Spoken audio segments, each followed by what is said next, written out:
Bonjour à tous, nous voici dans l'arrière-pays niçois à la découverte de la nouvelle Volkswagen Up en version GTI.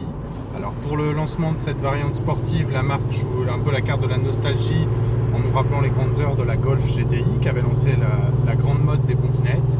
On retrouve une petite filiation historique à travers les sièges qui ont le fameux tissu à carreaux Clark. Pour le reste, côté déco, c'est plutôt sympa. On a une jolie planche de bord avec un plastique laqué rouge, donc un effet plutôt sympathique. Un petit volant sport, 3 branches avec les surpiqûres rouges qui vont bien. Les sièges offrent un maintien plutôt correct. Bon, côté déco, à l'extérieur, on a des grosses jantes de 17 pouces. Le petit bémol, c'est qu'elle laisse entrevoir les tambours qui sont à l'arrière. Mais côté look, la Up donne le change. Sous le capot, on retrouve le 1 litre TSI qui est décliné sur de nombreux modèles du groupe. Ici, il développe 115 chevaux pour un poids total qui avoisine la tonne. Donc la puissance est largement suffisante. Le petit reproche qu'on va lui faire d'entrée de jeu, c'est cette sonorité un petit peu artificielle.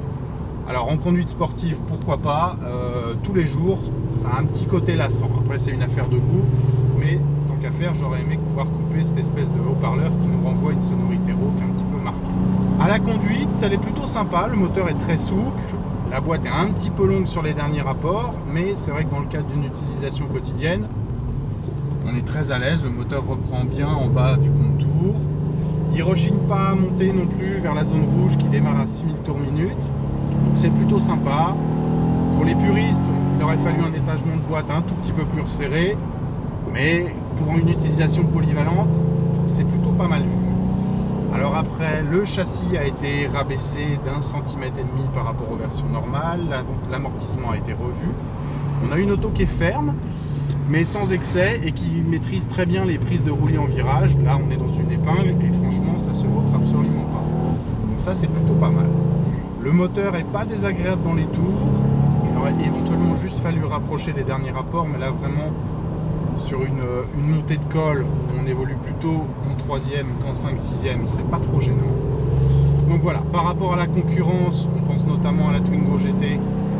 C'est quand même un petit peu plus fun, sans être non plus une sportive qui donne la banane au moindre trajet, mais le côté sportif est un peu plus marqué que sur la rivale de Renault, qui elle pour le coup s'apparente plus à une mini citadine très polyvalente, mais dont le côté sportif apparaît un peu usurpé.